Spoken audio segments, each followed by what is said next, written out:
RG Casey's contribution to Australian war policy, 1939 to 42. It was after 1942 Casey moved to the Middle East and wasn't terribly much involved in Australian war policy. There's also a little rider after that, some myths, and that should become evident as I speak, the reason for that. There's a string of hoary but very pervasive left-wing myths associated with the Australian government's conduct of its war policy between 1939 and 1942. RG Casey's war career is very much intertwined with these myths, and this is how I came into contact with them. Apart from the pig iron bulb and the Brisbane lion myths, which I won't talk about because Casey wasn't directly concerned with those, the other myths are, firstly, that the Menzies government dispatched Australian troops to the European theatre in January 1940 out of loyalty to Britain, regardless of the risk they ran in exposing Australia to Japanese attack. Secondly, that the Menzies government believed foolishly in the invulnerability of the Singapore naval base and the British promise to send a fleet there to parry any Japanese southward thrust in Australia's direction. Thirdly, that in March 1940, Prime Minister Menzies appointed RG Casey as Australia's first minister to Washington for selfish reasons, to get him out of the way, remove a rival. Fourthly, I should say, that the Curtin Labor government, after it came to power in October 1941, in December 1941, after Pearl Harbor, made a new and radical departure in policy when it was announced that Australia, quote, looked to America to protect her in the Pacific, free of any pangs as to our traditional links with the United Kingdom, unquote. And fifthly, that Churchill and Roosevelt decided in secret, well before Pearl Harbor, and without informing the Australian government, upon a policy of beat Hitler first, to use Roosevelt's phrase, and quote again, defensive, unquote, war in the Pacific. So the European war would take precedence over a Pacific war, a Japanese war. Casey in Washington was alleged not to have discovered this decision. Hence, Curtin's Minister for External Affairs, Dr. Evatt, was flabbergasted to learn of it in London as late as May 1942, to learn of this beat Hitler first policy.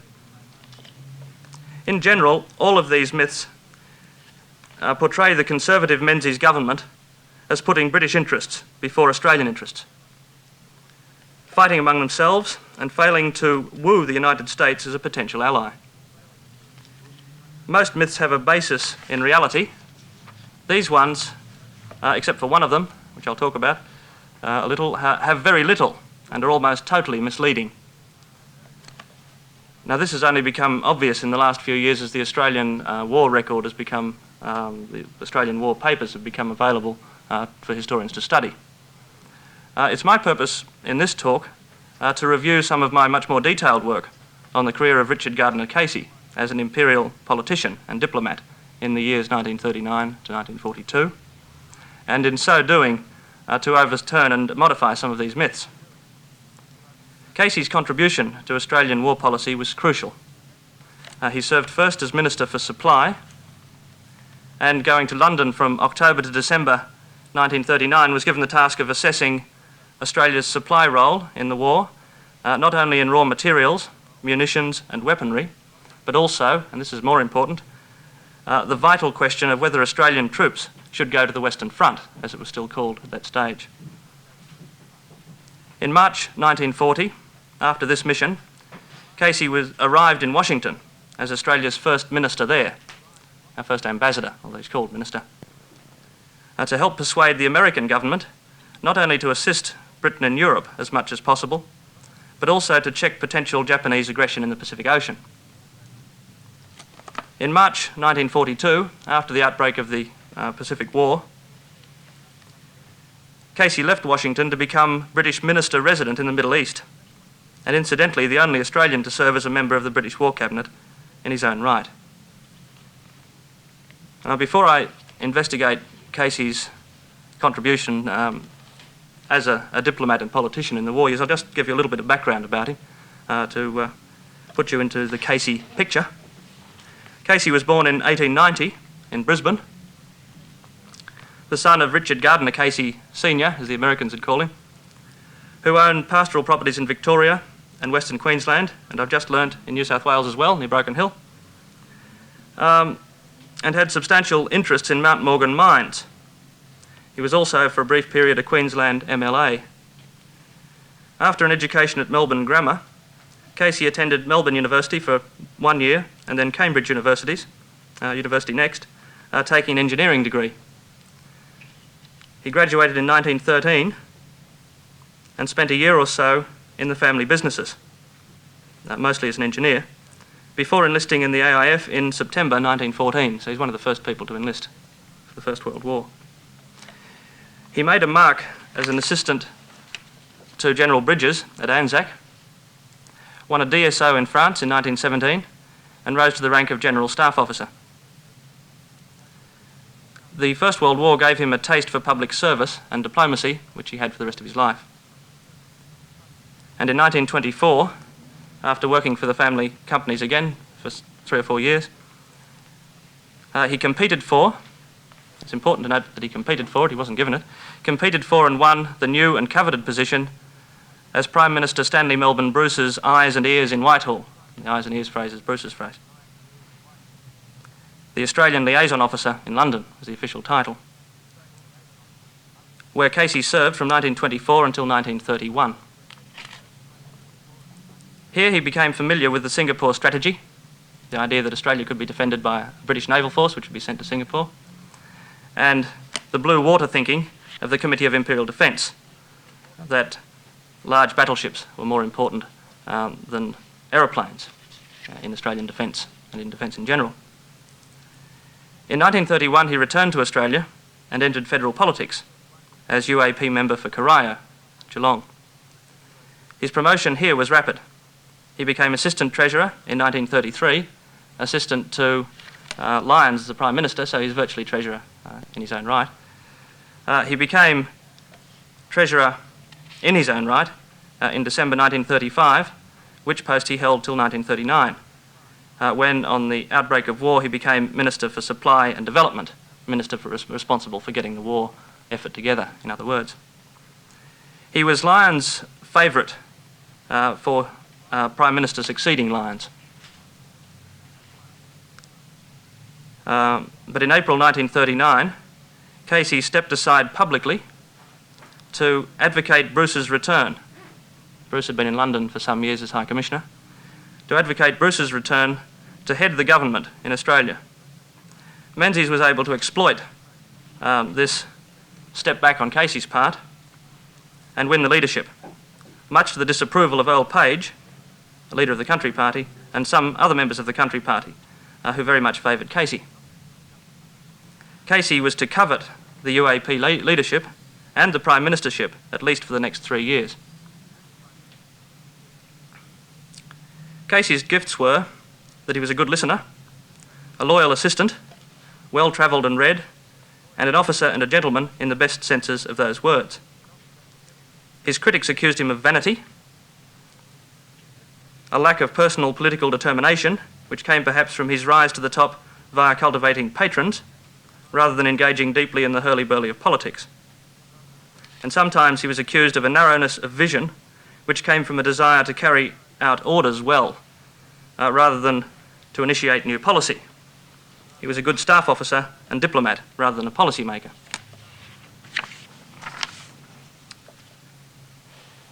Casey's mission to London, October to December 1939.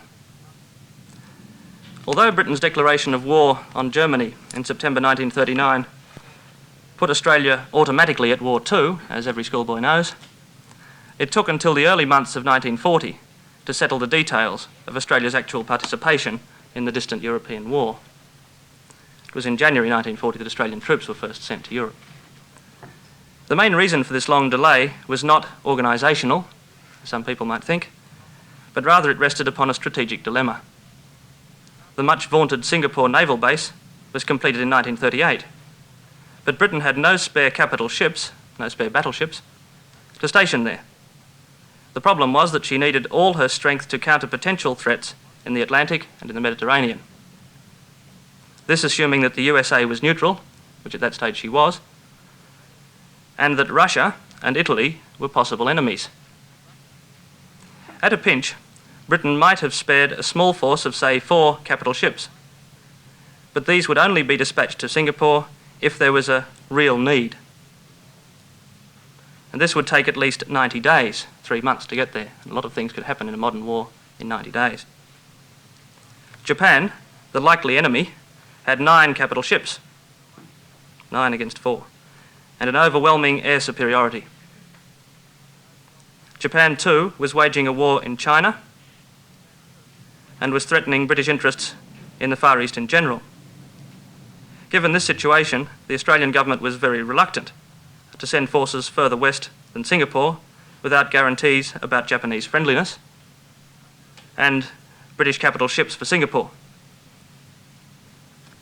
At the outbreak of war, Britain bought the Australian wool clip for the duration of hostilities. It was the first thing Britain did. Signed favourable meat, sugar, dairy and metal agreements, and anticipated a deal over wheat, though she said that she couldn't buy all the wheat as there was a worldwide glut at the time. The British government also requested that 180 Beaufort bombers be made in Australia, various munitions supplied, and that a person of cabinet rank proceed to London for talks over other strategic matters and over organising these matters. On the 17th of October, just over a month after war broke out, Casey left for London as this minister. His instructions were that he was to acquaint the British government with Australian strategic thinking, to negotiate matters of supply, and solicit from the Committee of Imperial Defence an appreciation of the likely threats to Australia and the defence requirements to counter them. In London, Casey lost no time in bearding Churchill at the Admiralty over the Singapore guarantee. If Britain wanted 1 or 2 Australian divisions in Europe, as she was asking, she would have to assure the Menzies government that the British legation in Japan was certain that the Japanese were friendly, or at least neutral, and not at all likely to move south. And the Admiralty would have to renew its pledge to send a substantial force of capital ships to Singapore.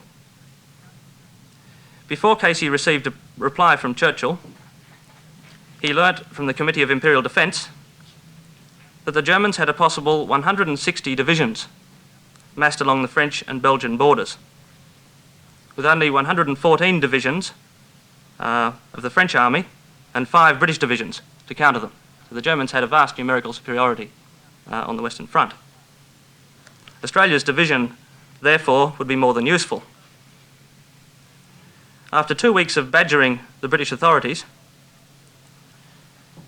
the Admiralty and Committee of Imperial Defence gave Casey an appreciation that the danger from Japan was, quote, remote, unquote, and diplomatically in hand.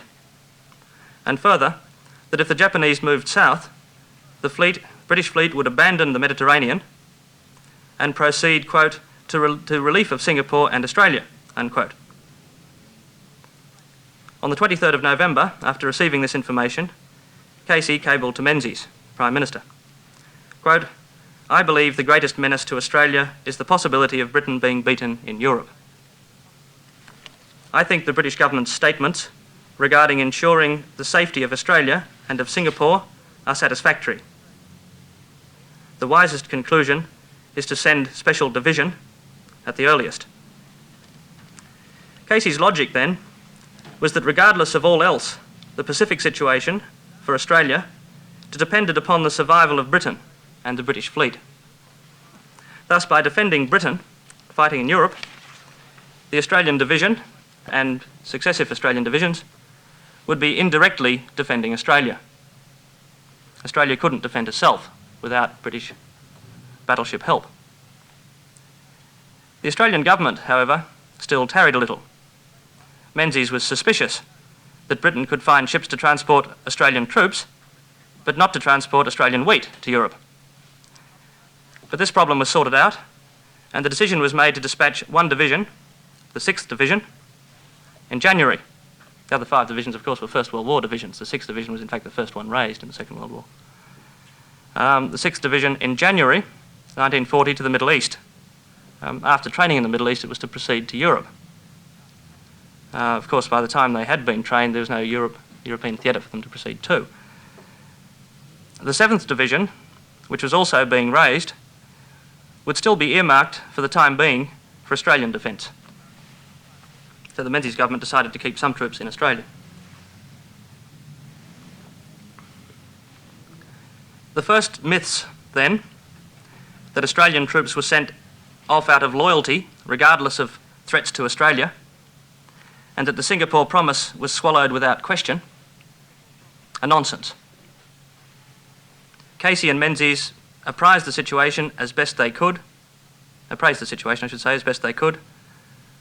and dispatched troops in Australia's ultimate interests, and only after explicit guarantees had been received about Japanese and British intentions. And even then, they kept the 7th Division up their sleeve. The 5 Australian destroyers, which had been sent earlier to the Mediterranean, were to come home as soon as any threat materialised. So too, eventually, would Australian troops and airmen. The decision to send Casey to Washington.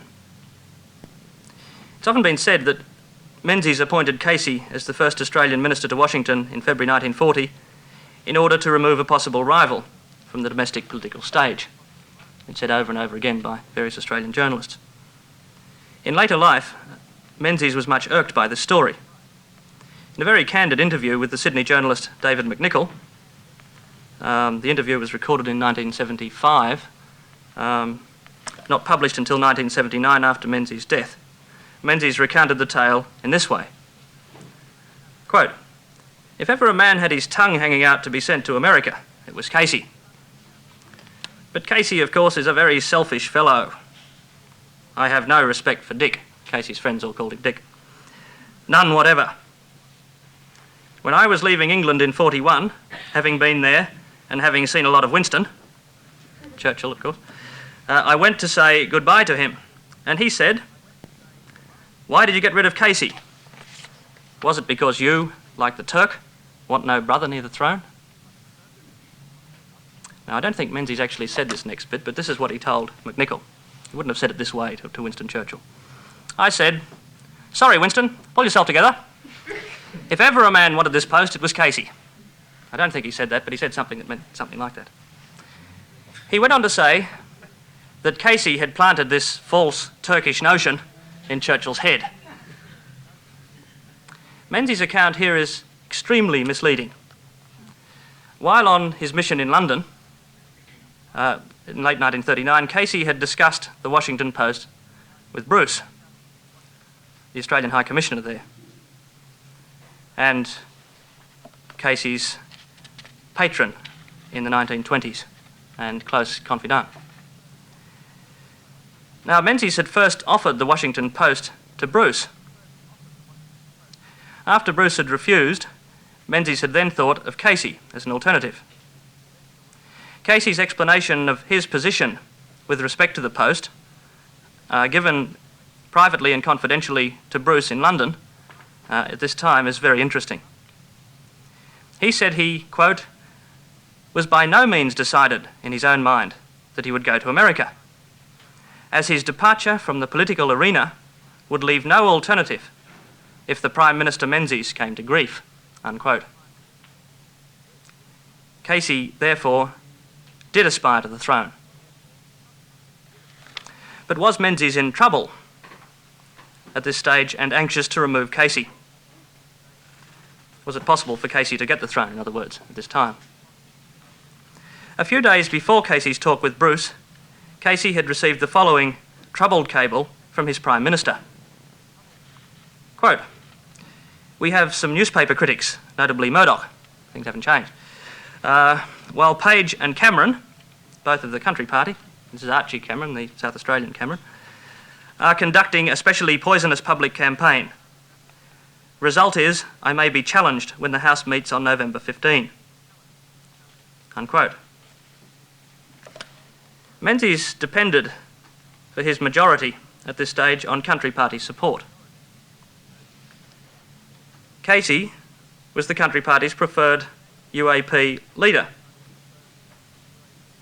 Menzies had refused to have Country Party men in his cabinet from April 1939 onwards. So although the Country Party supported Menzies, none of them were in cabinet.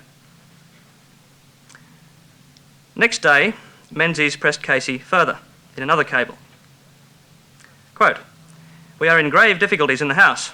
Labor has challenged us, and there is much Country Party and Corner support." Corner, these are UAP rebel members sitting in the crossbenches. "Much Country Party and Corner support for the challenge. I have indicated that we will not give way, and unless something happens, we will be defeated next week. Only way out," this is the crunch, "only way out may be to take several Country Party members into cabinet." Now to do that he had to remove somebody from cabinet, put them in. "Would be glad to know, definitely, if I consider this an assumption, if I can consider this on assumption, that after your return you will take up Washington appointment. Reply urgent." In other words, Casey were appointed to Washington, Menzies could then appoint somebody from the Country Party to fill Casey's post in the cabinet. Casey would not be drawn. He replied, very judiciously, quote, "My judgment is that I could render more valuable service in Australia," unquote. Said a few more things than that, but that's the main point. At this critical stage, Casey didn't wish to lessen Menzies' problem and go to Washington. He aspired to higher things. The crisis which Menzies referred to in the House, or crises, revolved around two issues: the issue of soldiers' pay and of wheat. Menzies acted quickly to increase the pay for militiamen to 8 shillings a day, from 5 shillings a day, to which it had been reduced as more and more people had joined the militia towards Christmas. His other problem was much more difficult. The 1938-9 wheat harvest was an Australian record, 210 million bushels. 195 million bushels of this record had to be bought by the government's newly created wheat board. And the government had offered 1 and 9pence a bushel for it, which was far below production cost, plus a shilling extra in February if the government managed to sell it. The Country Party, and most Country Party MPs had wheat connections, demanded 2 and 6pence on the nose. Now if you multiply that by 195 million bushels, it comes to a very tidy sum, something like a quarter of the federal budget at the time. Menzies agonised over this for several days, but on the 29th of November, incidentally the day after he decided to send the troops, Menzies overcame the crisis at great cost to the government financially by agreeing to buy the wheat at 2 and 10pence halfpenny a bushel, more than the Country Party had asked. He bought political survival as well. Casey, who knew vaguely about these things in London, and of course was hoping that things might go the other way, returned to Australia in mid-December and found that his moment had passed. Then, and only then, did he ask Menzies to go to Washington. So his tongue wasn't out until after the wheat was bought. Menzies' memory was very selective. The Country Party came into the cabinet in March 1940, into the vacancies created in part by Casey's resignation and also by Harold Holt's demotion from cabinet. Holt was a very good friend of Menzies. His survival depended upon Menzies, so he wasn't terribly worried about going to the back bench. It's an interesting postscript that in October 1941, when Menzies did fall, Casey tried very hard, but unsuccessfully, to return to Australia from Washington. This is just before the outbreak of the Pacific War. One wonders if a Casey ministry might have resulted, and if so, whether it would have lasted any longer than Fadden's did, which was very short indeed. What then of the myth that Casey was kicked to Washington by Menzies? It's certainly true that Menzies removed a rival when he sent Casey to Washington. But we must also remember, and this is a very important rider, that Casey was probably one of the best men for the job. Bruce was in a crucial job in London. The next best one after Bruce was Casey. And Menzies' motives in making the appointment were a mixture of personal and national ones. So it was happy that these two things coincided. Casey, I might add, this is the subject of the rest of the paper, was to do very well in Washington. So perhaps Menzies had other motives much more noble than the ones that some journalists have given him. Casey in Washington. When he arrived in Washington to open Australia's first legation there in March 1940, Casey had two important tasks. Firstly, he had to put Australia on the map for Americans. Many Americans, he noted, thought that Australia was Austria, had no idea where it was. So that was very important. Still do, they tell me. Secondly, he had to do his best to encourage the American government to take a more active role in world politics by helping Britain both to fight Hitler, this is well and truly before Lend-Lease, by helping Britain to fight Hitler and by assuming a role in the defence of British and Dutch possessions in the Far East, Southeast Asia and the Western Pacific, where of course Australia and New Zealand are. The United States at this time was isolationist and neutral. In 1937 and in 1939, first Lyons and then Bruce, been in America on his way to Australia, had failed to elicit a guarantee from Roosevelt that America would interpret any Japanese moves against British or Dutch possessions as a casus belli. The British and Dutch possessions in question were Hong Kong and Malaya, British Borneo, and of course, from the Dutch point of view, the Netherlands East Indies, as it was called, NEI for short in those days, Indonesia these days. Very important possessions. Malaya had rubber, which was a very important strategic material, and some oil, and the Indonesian archipelago had a great deal of oil. Hasn't got so much these days, I don't think. Casey succeeded brilliantly in his role as a propagandist. His dashing double-breasted suits, they were very dashing, and clipped moustache made him quite photogenic and earned him the title of, this is American journalese, Australia's Anthony Eden. He looked a bit like him from a distance. I'll show you some slides later to give you the idea. His habit of flying his private aeroplane, and this was very unusual for ministers in those days, Fairchild 24, if you take an interest in those things.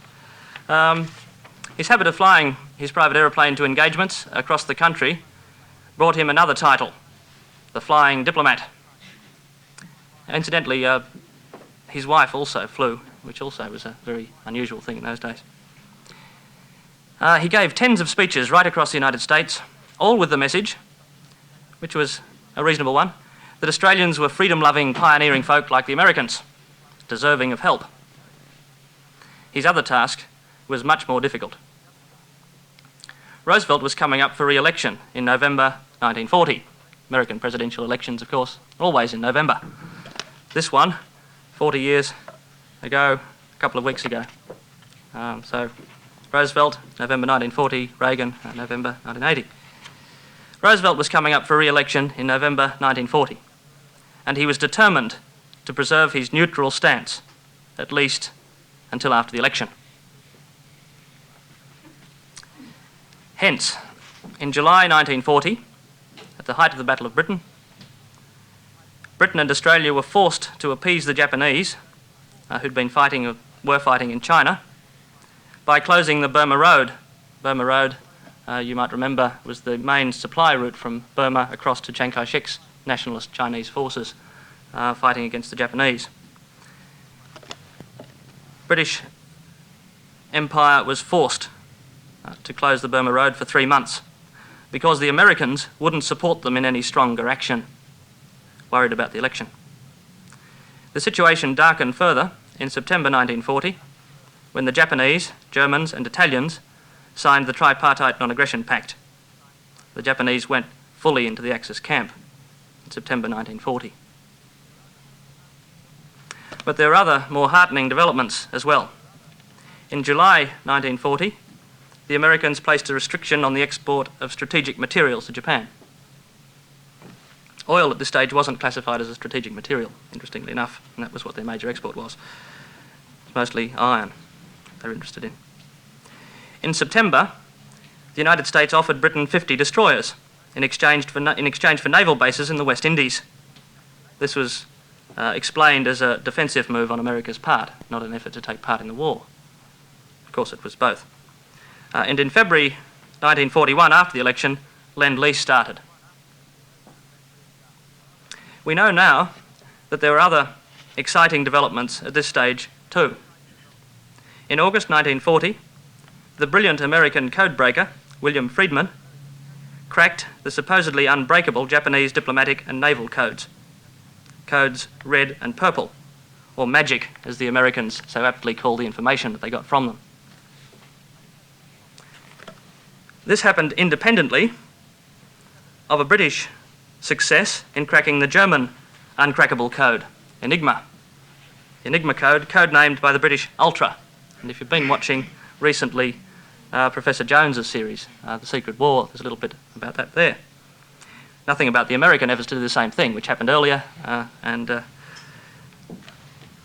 probably ultimately more important in the war. Anyway, in October 1940, before the election, top secret liaison meetings were held in London where these secrets were exchanged.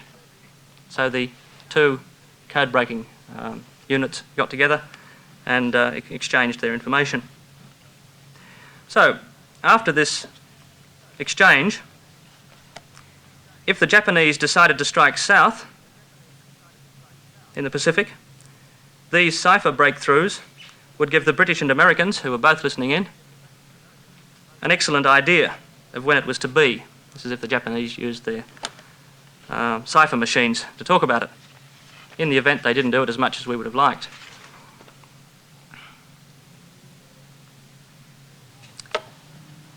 There were more Anglo-American developments after the presidential election. Once Roosevelt had been returned, he felt much freer to move in the direction of the Allies. In December 1940, American cruisers visited the east coast of Australia. In February and March 1941, British and American service chiefs met secretly in Washington to discuss grand strategy should America come into the European war and should a Pacific war break out through a Japanese southward advance.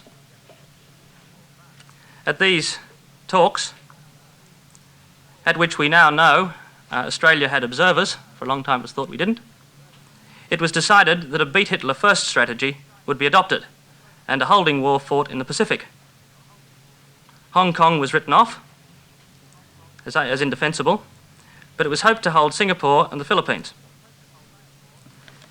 The British failed at these talks, British meaning Australians as well as people from British Isles, failed to get an American assurance that the United States ships would move from Pearl Harbor, which was their main Pacific base, to Manila or Singapore to deter the Japanese. It seems that Japanese intentions to move southward were known about. The Japanese in February 1941 decided exactly where they'd try to move when they did make their move. And the Japanese Greater Eastern Co-Prosperity Sphere, as they called it, not quite sure how it sounds in Japanese, it sounds awful in English, wasn't to take Australia in. It was to take Malaya, possibly Singapore, and certainly Indonesia in, where they'd get their strategic materials. Now, the Americans and the British knew that when they were talking about beat Hitler first. That's important to know. The beat Hitler first policy was reaffirmed in December 1941 and again in January 1942 and remained Allied policy till 1945.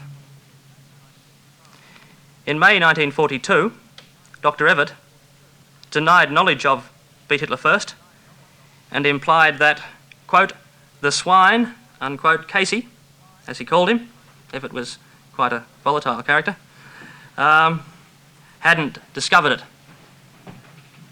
This was quite untrue, very misleading. In February and March 1941, Casey and his legation sent back to Australia a blow-by-blow account of the talks at which Beat Hitler First was decided. And these accounts were distributed by Menzies to the Advisory War Cabinet, of which both Curtin and Evatt were members. So the only way that they wouldn't have known about it was if they hadn't read the documents that they were given. Evatt's 1942 outburst was probably a political move designed to achieve his purposes of domestic grandstanding against the UAP in the lead-up to the 1943 election. This tallies with Evatt's known behaviour on several other issues. Sir Paul Hasluck's recent book, Diplomatic Witness, published by Melbourne University Press this year, has this to say about Evatt, among many other things. Quote, "Evatt's chief limitation in foreign affairs, and I believe it was also one of the impediments to his success in home politics, was that he started by looking for a good issue on which to have a fight, rather than examining the whole situation to discover what was vital to Australia. This was in keeping with a habit of mind which led him first to decide what verdict would be a good one in his own eyes, and then looking for evidence and building a case to support it, rather than studying the evidence and proceeding to draw a judgment from it." So it suited Evatt's political book to accuse Casey of not telling him about Beat Hitler First.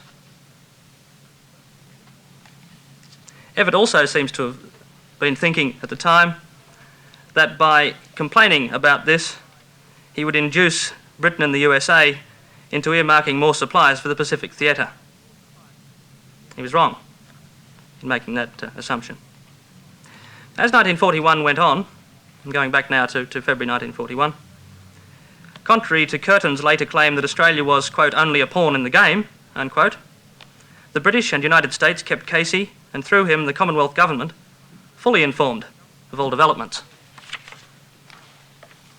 In early July 1941, when the Japanese moved through Indochina with Vichy French support and threatened Thailand, Casey and Lord Halifax, the British ambassador in Washington, pressed Sumner Welles, the American Under Secretary of State, for a guarantee that the United States would act if Singapore or the Netherlands East Indies were attacked.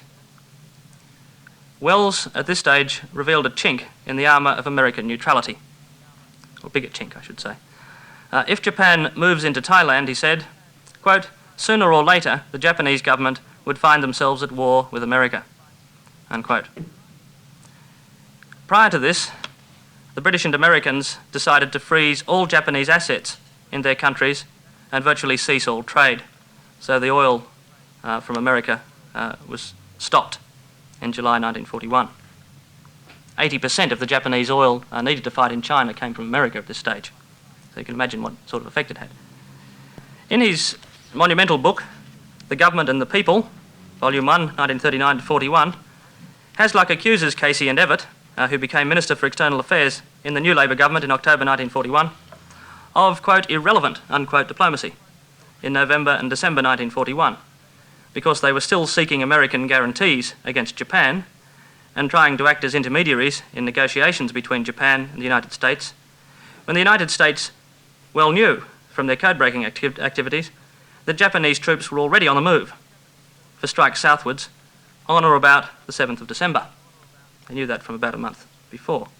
At first they thought it was the 1st of December, then they moved it to the 7th, but they knew well and truly in advance. As we now know, this is selling Casey and Evatt short.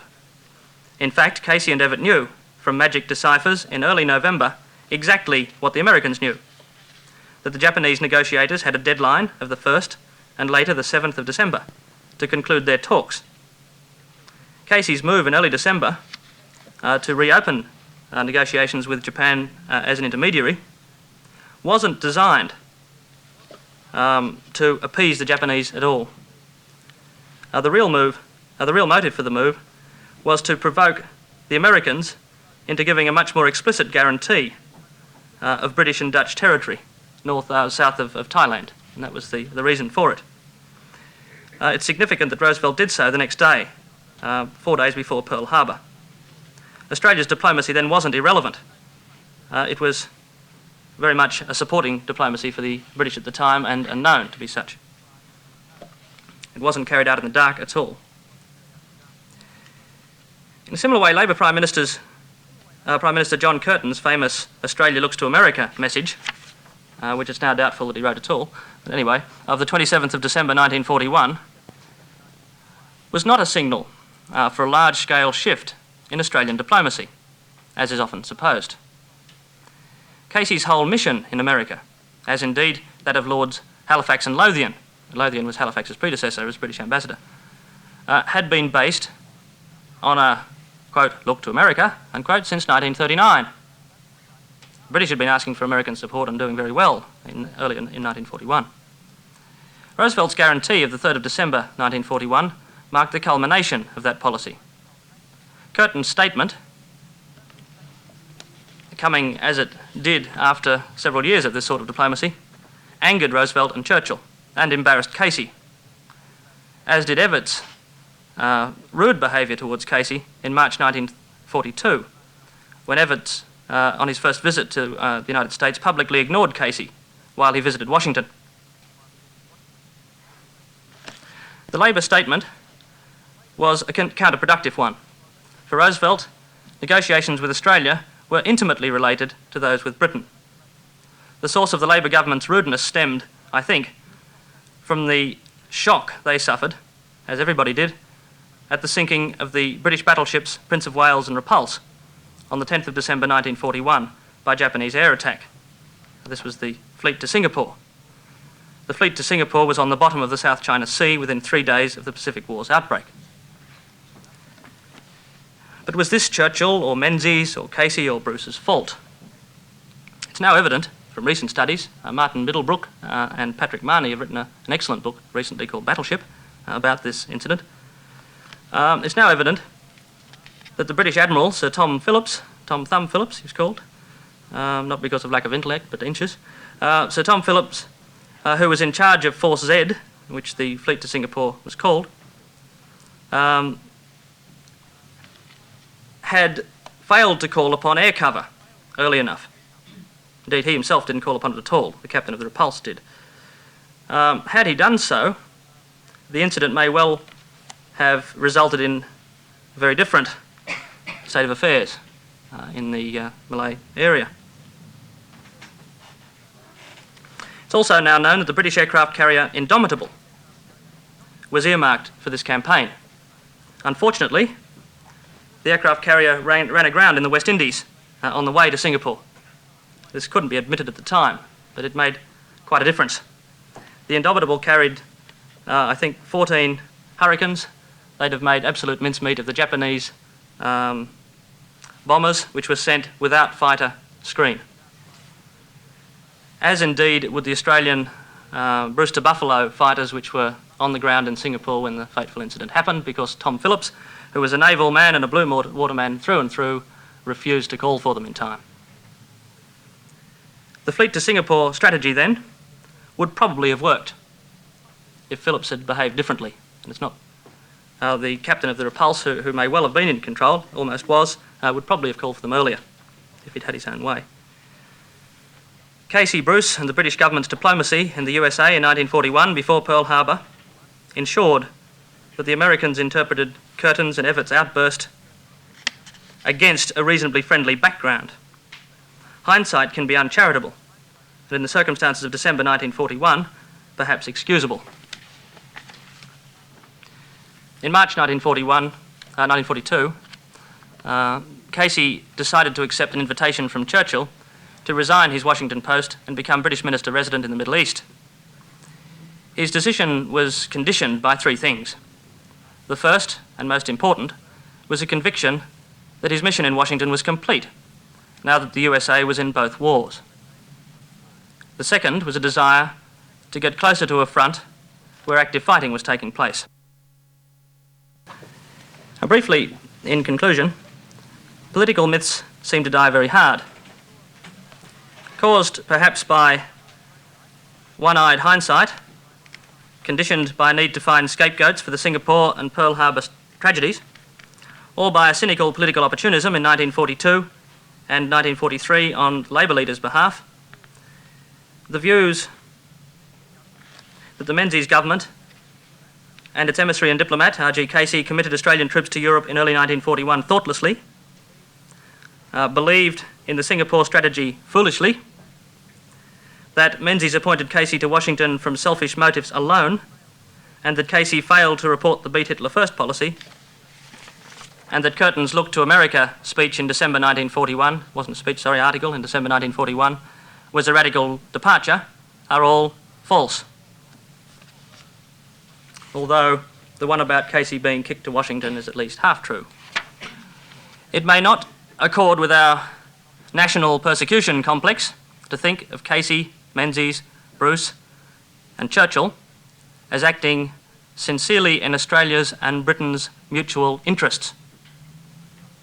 There seems to be some assumption that what's in Britain's interest can't be in ours. But it is true that they were acting in both countries' best interests. Cooperation in adversity, rather than high-handedness against a lesser ally, characterised the Anglo-British alliance, Anglo-American alliance, I should say's treatment of Australia in these years. And RG Casey's frank and gentlemanly diplomacy worked. The historical record is bearing this out. I have about 10 slides just to give you some of the colour of these events, although they're all in black and white because they didn't take many coloured slides. Well, has anyone got any questions that they would like to ask? Just while and after perhaps you're putting up the slide. Question about Curtin's statement looking to America. I referred to an article that you said you doubted whether he wrote the words. Yes. But there was a broadcast directly from Australia to America, which he took part in and delivered more or less like an address on the Arab Bank over the radio waves to America. And I seem to remember him using that phrase. I think he used the same phrase, but I don't think that it was quite as blatant as the other one. I think Curtin certainly agreed with the statement. It's turned out that the newspaper report was probably written by his press secretary, the newspaper article. Whether Curtin approved of the actual wording of it or not, I don't know. But in the broadcast, if I can follow this up, did the broadcast follow the article? The broadcast to America? Sure. That Peter knows. Do you know Peter? No, I don't know that. We've had tapes of it. I remember playing a little history of that. He speaks with the utmost vigour, addressing the American people. I haven't heard the broadcast. Oh, well, I'd be very interested to listen to. In the history department somewhere. So and that's on film as well, in the Fabulous Century. Possibly. Yeah, I saw that. Yeah, Curtin saying as well. I don't think he said the Look to America bit actually in the Fabulous Century. He made a speech to that effect. Peter Luck said it happened in 1942. I'm not sure what it did. With regard to that speech of Curtin's then about looking to America, if there had been this background of increasing cooperation with Australia already looking a good deal to Washington, why did Curtin make that speech? I think Curtin made it probably to advance his own position, not within the Labor Party, but to put himself more on the map. Look, the Labor Party is moving in the direction of America. We want to get away from this Singapore business. We want to get away from all those dreadful, unthinking moves that our predecessors have been engaging in. That's probably the context that the thing has to be seen in.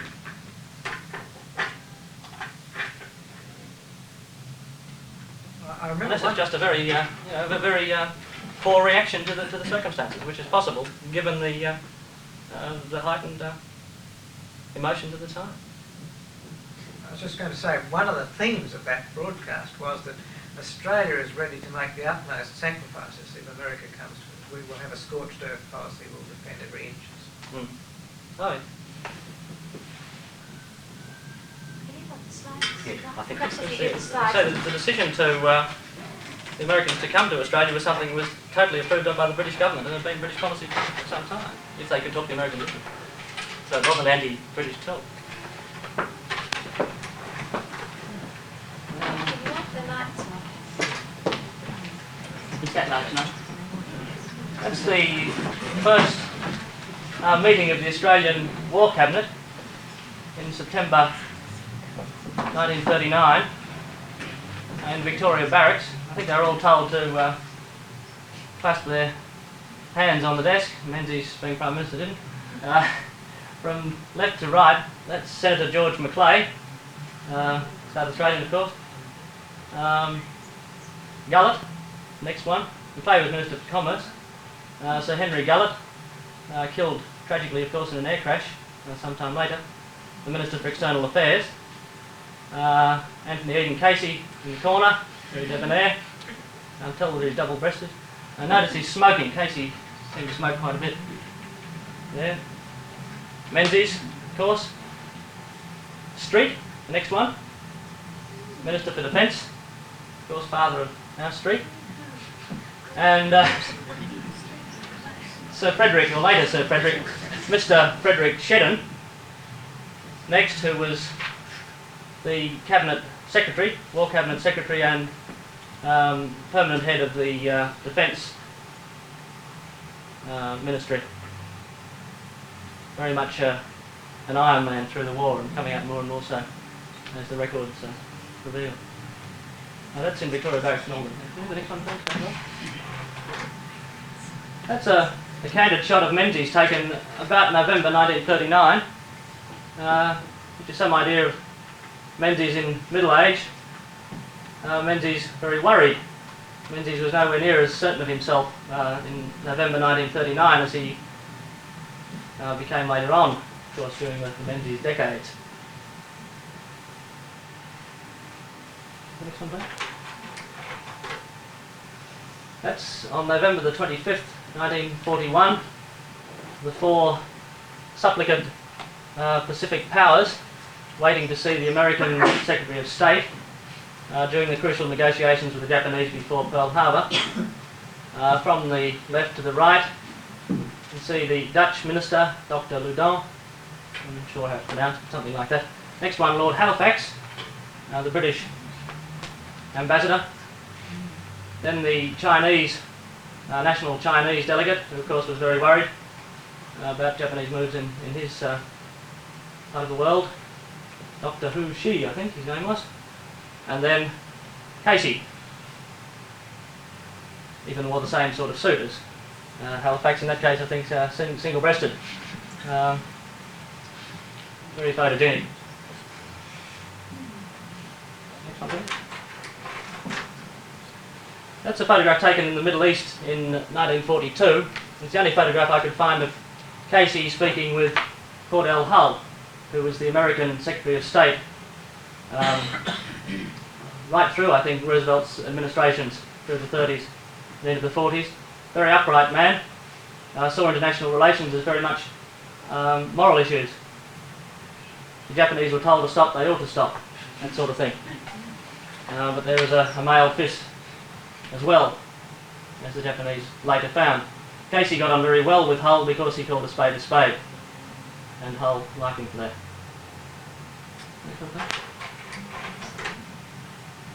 HMS Repulse, the 1916 battle cruiser, which was sent to Singapore along with Prince of Wales in Churchill's response to the fleet to Singapore need. Interestingly enough, the decision to send them was made in October 1941 as a result of Japanese build-ups in the area. They arrived several days before the attack on Pearl Harbor. Unfortunately, the Repulse was a First World War battle cruiser designed mostly for surface work. It had very poor anti-aircraft armament and very poor anti-submarine equipment.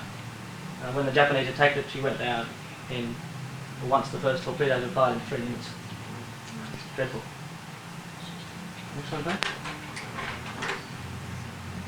Prince of Wales, one of the, I think, 5 King George V class battleships, new battleships in the Second World War. That's taken in Cape Town with her on the way to Singapore with her camouflage, noticed that the sensor has blocked out the radar apparatus at the top there. Prince of Wales was supposed to be unsinkable. Churchill said to Stalin and Roosevelt when it was sent, "The Prince of Wales is our best battleship. She can catch and sink anything that the Japanese throw at us." That was probably true of anything that moved on the surface.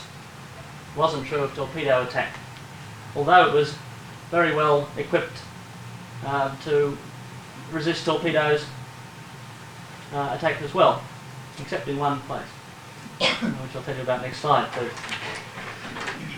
That's a shot of the engine room, one of the engine rooms in Prince of Wales.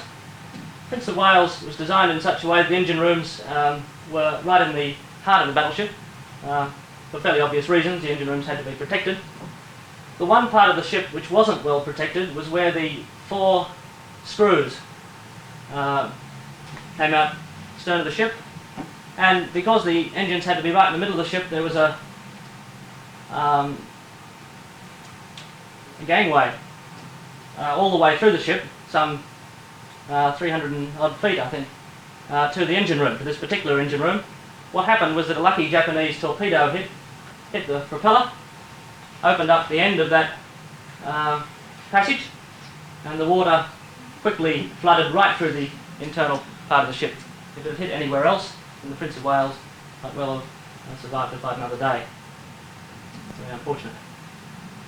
Next one, please. That's a rare candid shot of Churchill and Roosevelt, slightly inebriated, having dinner in Roosevelt's private quarters in January 1942, discussing, among other things, beat Hitler first. That sort of diplomacy, of course, was the very thing that Labour ministers seemed to most fear. Of course, they were only reaffirming beat Hitler first at this stage. They discussed the matter in full open session with Australian delegates in February 1941, almost a year earlier, and reaffirmed it publicly earlier as well, so there was nothing really to fear. I wonder how much Churchill had had to drink. Next one, please. That's a famous Norman Lindsay cartoon, which came out just after the Pearl Harbor attack. Little Japanese, of course, sneaking up on the American Eagle. Caption read something like, "Just one feather, but what a feather," or no, but what's a feather? That's right, just one feather, but what's a feather? In other words, the mighty American Eagle crushed the Japanese. Came out just before Curtin's speech. I think it was a speech as well. The next one, please. That's a shot taken in March 1942 when Dr. Evatt, smiling on the far side there, made his first trip to America, meeting Sumner Welles, the Under Secretary of State. Notice Casey standing in the cold on the other side, not smiling very much.